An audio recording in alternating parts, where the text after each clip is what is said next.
bahagi ng pagtulong, at least nakatulong kami ng bukal sa loob namin at masaya kami dahil napangiti namin sila kahit saglit lamang.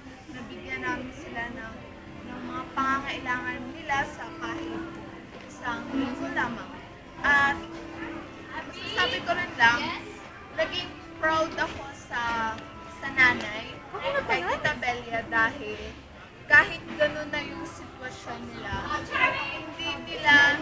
hindi niya na nalilimutan ang pray, hindi nila nalilimutan yung ang manalig kay Lord dahil sa kanyang paniniwala. So, happy talaga kami dahil yun lang po. Thank you.